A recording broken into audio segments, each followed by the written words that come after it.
Olá a todos, me chamo Antônio André e hoje vamos discutir um artigo fascinante chamado Renderização de Nuvem de Pontos Virtualizada. Esse vídeo faz parte de um canal de divulgação científica, resultado da disciplina de Práticas Extensionistas 3 de 2025-2. Me acompanham nessa jornada o Lucas Evangelista e o Wilke Muriel, e somos orientados pelo professor Patrick. O problema que o artigo de José Antônio aborda é um dos maiores desafios da computação gráfica moderna. Como lidar com um conjunto de dados que são simplesmente grandes demais para o nosso hardware? Tecnologias como o LIDAR, usados em carros autônomos, mapeamento geográfico e arqueologia, geram nuvens de pontos com bilhões de pontos. Estamos falando de arquivos que chegam a terabytes de tamanho.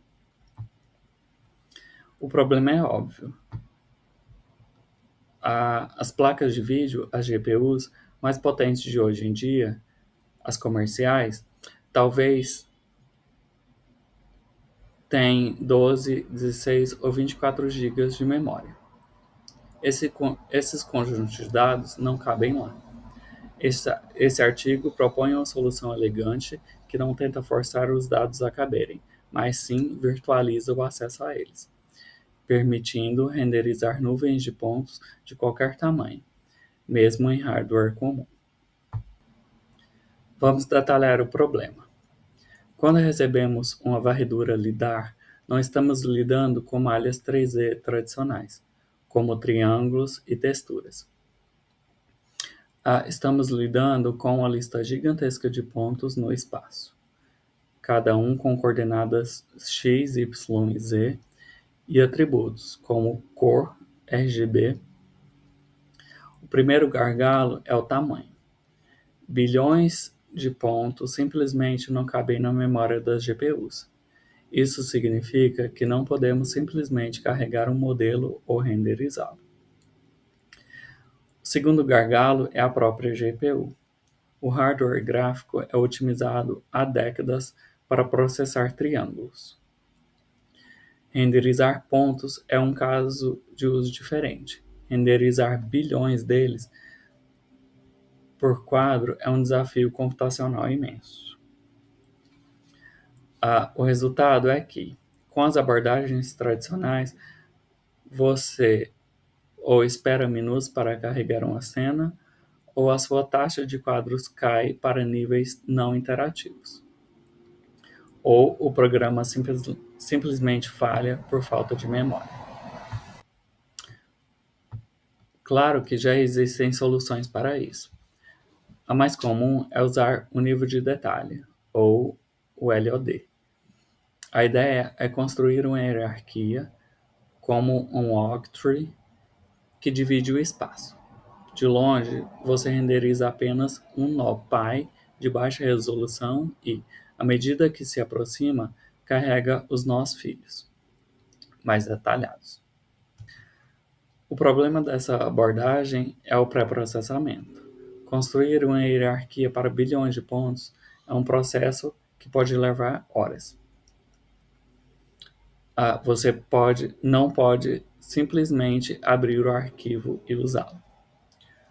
Outras abordagens que se concentram em otimizar a própria renderização na GPU. Existem métodos de ponta, o SOTA, que são incrivelmente rápidos. No entanto, muitos deles ainda operam sob a suposição de que a nuvem de pontos, ou pelo menos a estrutura de dados LOD, já está carregada na memória da GPU. Quando testados com conjuntos de dados de 8 ou 18 bilhões de pontos, eles simplesmente falham por falta de memória, como veremos nos resultados. A solução proposta neste artigo é o que eles chamam de renderização de nuvem de pontos virtualizada. A ideia é brilhante e é emprestada de sistemas operacionais, a virtualização de memória. Em vez de carregar tudo, o sistema trata a VRAM ou a RAM com caches de alta velocidade. A fonte real dos dados é o disco. Os pontos só são transferidos para a GPU sob demanda, ou seja, quando a câmera está olhando para eles e eles são necessários. Para isso funcionar, eles abordam as estruturas hierárquicas complexas e lentas de construir. A meta é manter o uso da memória baixo o tempo todo, tanto na CPU quanto na GPU. Isso muda o jogo.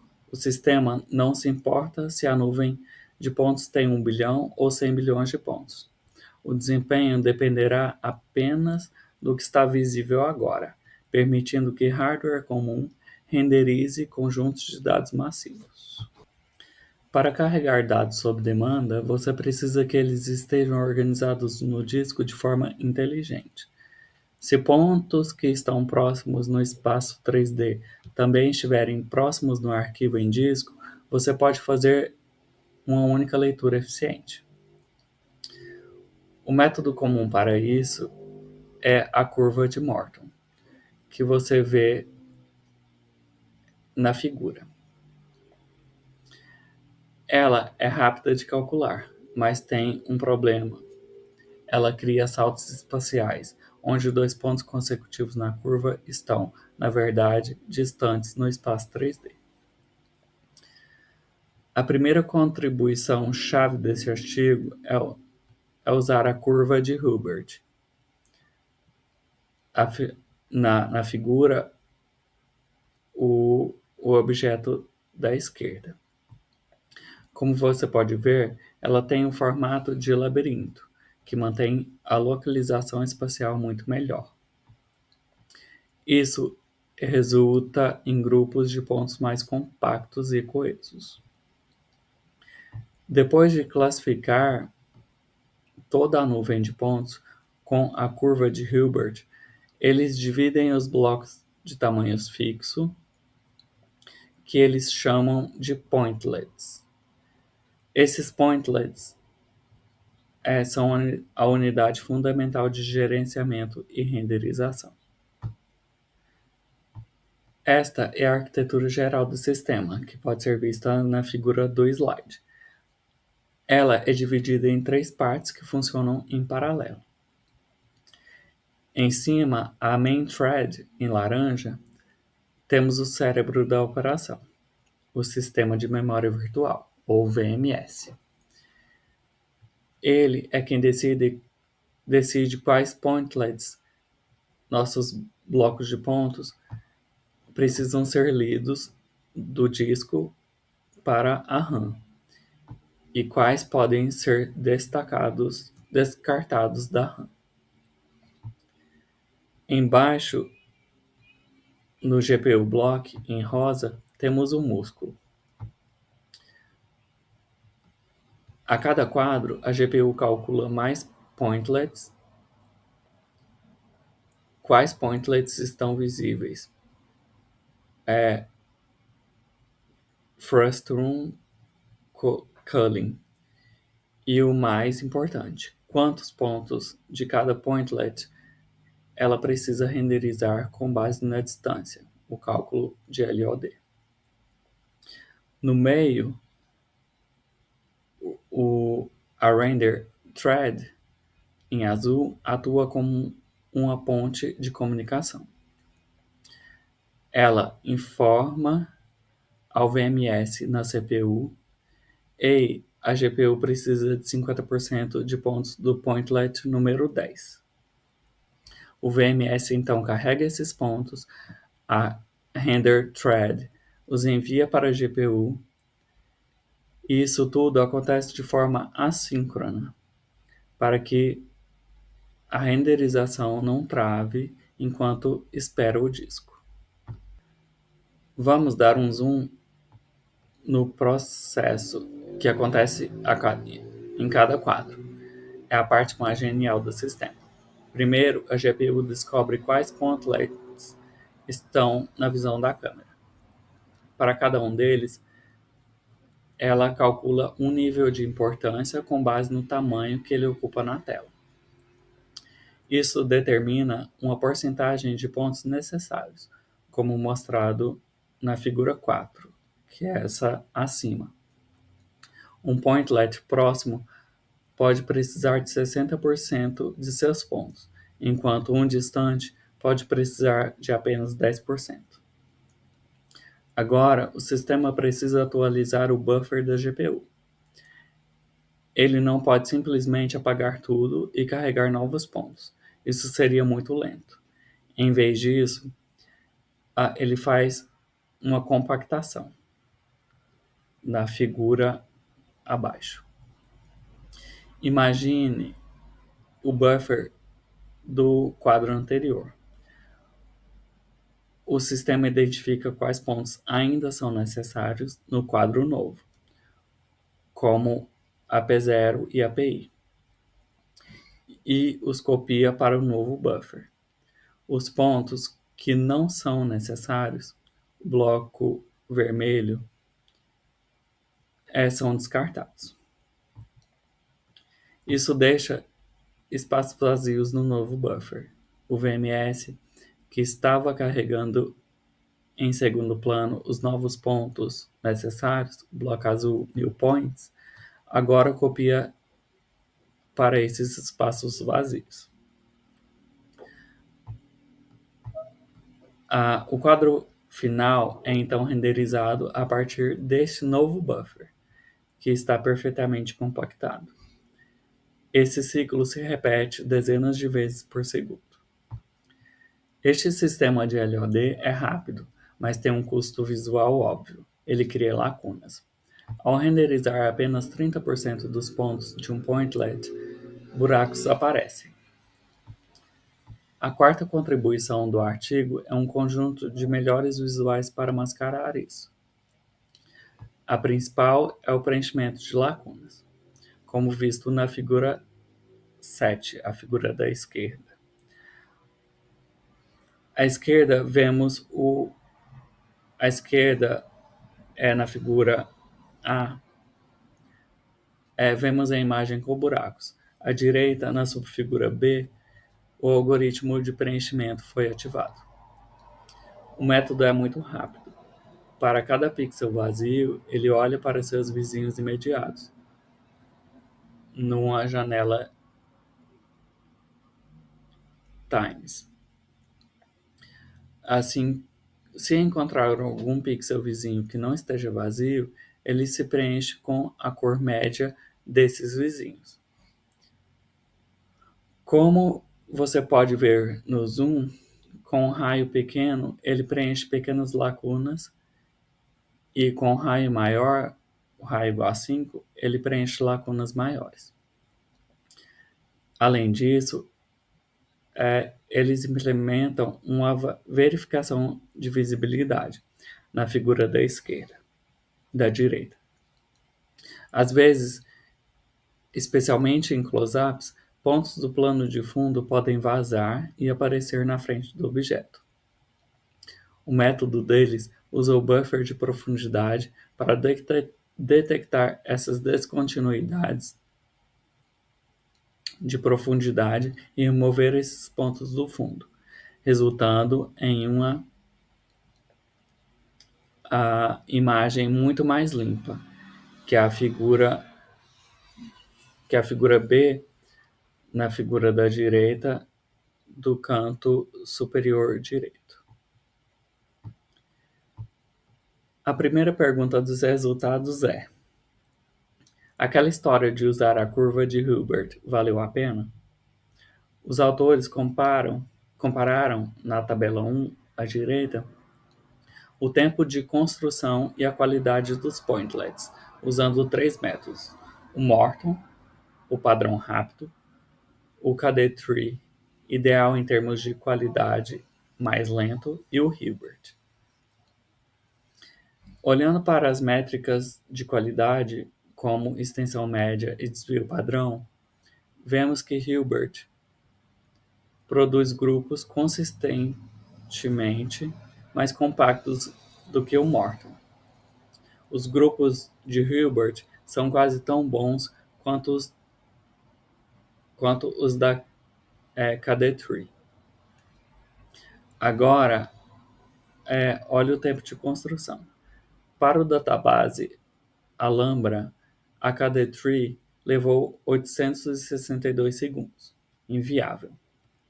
Morton levou 1,9 segundo.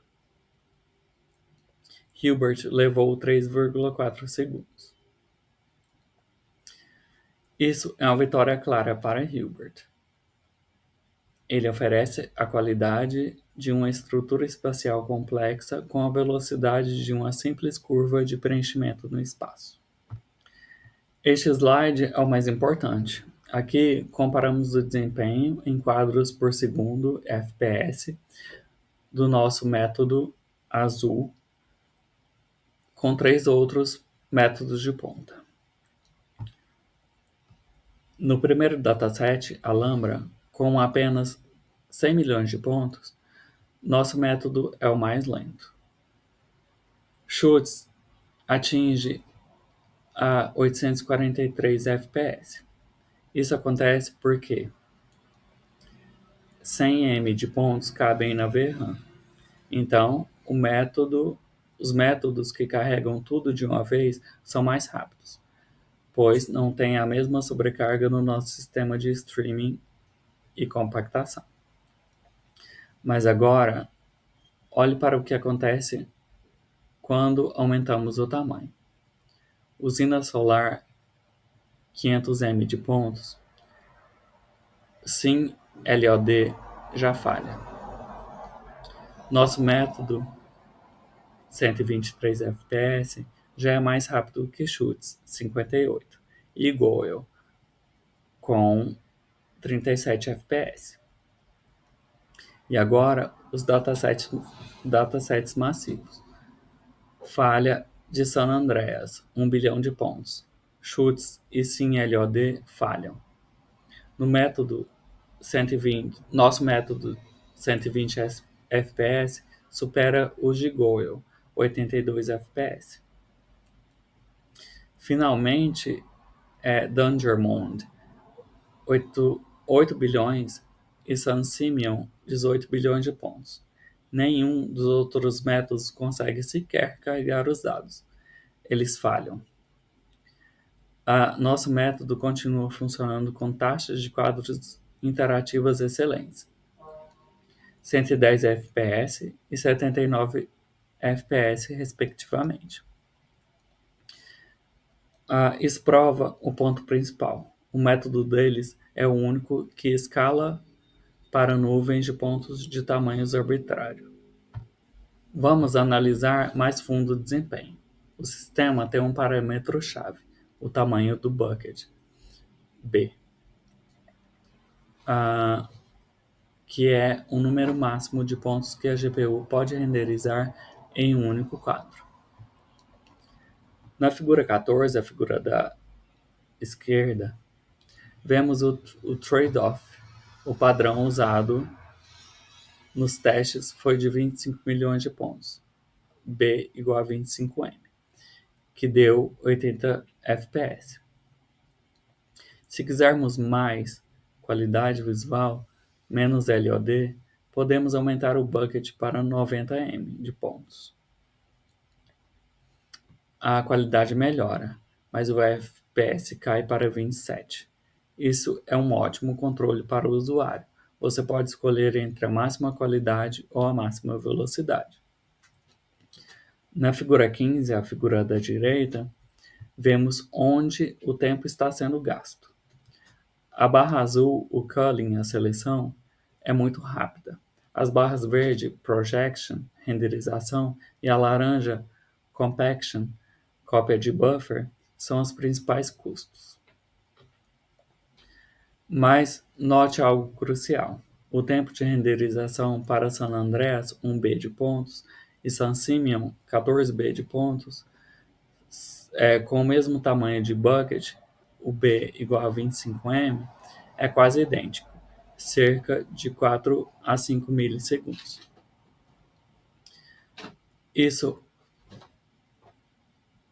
prova que o desempenho depende do bucket e do que está visível, e não do tamanho total do dataset. Ok, é rápido, mas é bonito. O sistema de LOD não estraga a imagem? Nesta imagem, a figura 16, a da esquerda, vemos a comparação. Ground Truth é a imagem perfeita, renderizada com 100% de pontos. A segunda coluna, LOD, X-Hole Filling, mostra o resultado do nosso sistema LOD sem o preenchimento das lacunas. Vemos claramente os buracos e a diferença de cor. E o PSNR, uma medida de qualidade de imagem, é baixo. Agora, olha a quarta coluna. O LOD e o Hole Filling. O preenchimento das colunas é ativado e mascara a maioria dos buracos. A imagem fica muito mais sólida. A diferença de cor ainda existe, porque estamos de fato renderizando menos pontos, mas as lacunas, que são o artefato mais distrativo, desaparecem.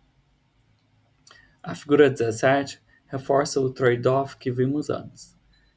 Usar um bucket grande, B igual a 100M, de uma imagem quase perfeita, PSNR 33.7, usar um bucket pequeno, o B igual a 10M, para rodar em um hardware fraco, dá um PSNR baixo, 17.39.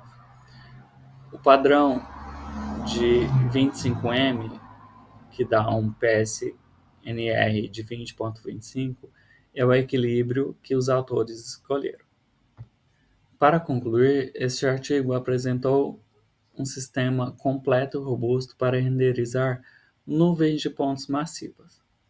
A abordagem de virtualização se mostrou extremamente bem-sucedida, permitindo que o sistema renderizasse 18 bilhões de pontos em tempo real, enquanto os métodos de ponta falharam em carregar sequer 8 bilhões de pontos. As contribuições principais são claras. Primeiro, a arquitetura do sistema de memória virtual, que gerencia o streaming assíncrono de dados. Segundo, a prova de que a curva de Hilbert é uma alternativa superior à curva de Morton para organizar pontos, criando pointlets mais eficientes. Terceiro, o sistema de LOD rápido, que não depende de hierarquias lentas de construir. E em quarto, as melhorias visuais que tornam o LOD imperceptível. Esse trabalho basicamente fornece um mapa para renderizar conjuntos de dados em escala ilimitada em hardware limitado. Os autores também sugerem caminhos para o futuro. O mais óbvio é levar essa arquitetura para dispositivos móveis. Um celular tem ainda menos VRAM e largura de banda, tornando um sistema de streaming como este ainda mais necessário. Eles também podem melhorar o desempenho integrando técnicas dos próprios métodos que compararam, como compressão de dados, para que menos dados precisem ser transferidos do disco e da CPU. Finalmente, eles identificam o estágio de compactação como um gargalo e sugerem otimizações para torná-lo ainda mais rápido. Obrigado pela atenção. Esse foi o resumo da renderização de nuvem de pontos virtualizada. Tchau.